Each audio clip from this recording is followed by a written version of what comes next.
لڑکے اور بندر کی کہانی۔ ایک دفعہ کا ذکر ہے کہ ایک سرسبز و شاداب پہاڑوں کے درمیان بسے ہوئے ایک چھوٹے سے گاؤں میں الیکس نام کا ایک بہادر لڑکا رہتا تھا۔ الیکس اپنی مہم جوئی اور ناقابل بہادری کے لیے جانا جاتا تھا۔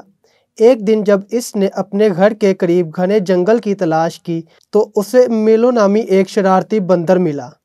میلو نے اپنی چمکتی ہوئی آنکھوں اور چست حرکتوں سے الیکس کی توجہ فوراً اپنی طرف کھینچ لی۔ دونوں میں ایک غیر متوقع دوستی قائم ہو گئی۔ انہوں نے ان گنت مہم جوئی کا آغاز کیا، بلند و بالا درختوں پر چڑھنے سے لے کر پوشیدہ غاروں کو دریافت کیا۔ جب انہوں نے جادوئی جنگل کی کھوج کی تو انہیں مختلف آزمائشوں کا سامنا کرنا پڑا، جس کی وجہ سے ان کی دوستی اور زیادہ گہری ہو گئی۔ ایک دن وہ ایک قدیم نقشے سے ٹھوکر کھا کر گر گئے جو جنگل کے دل میں چھپے ہوئے ایک پراسرار خزانے کی طرف اشارہ کرتا تھا۔ ان کے دل جوش سے بھر گئے کیونکہ انہوں نے جنگل کے اندر چھپی ہوئی دولت سے پردہ اٹھانے کا فیصلہ کیا۔ ان کا سفر رکاوٹوں کے بغیر نہیں تھا۔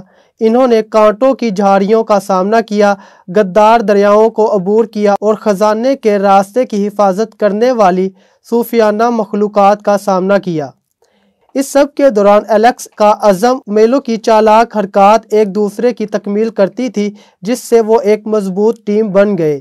جب وہ خزانے کے قیاس کردہ مقام کے قریب پہنچے تو انہوں نے ایک قدیم مندر دریافت کیا جس کی حفاظت ایک عقل مند بوڑھا الو کر رہا تھا۔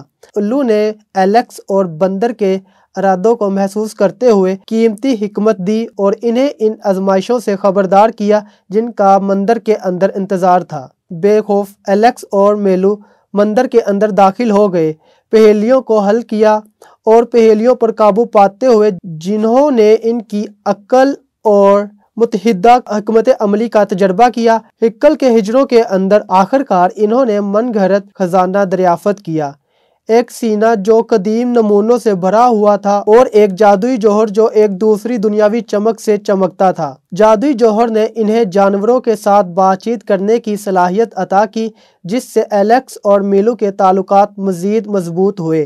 کبھی عام لڑکا اور شرارتی بندر جادوئی جنگل کے محافظ بن گئے، اپنی طاقتوں کا استعمال کرتے ہوئے فطرت اور اس میں بسنے والی صوفیانہ مخلوق کے درمیان نازک توازن قائم رکھا۔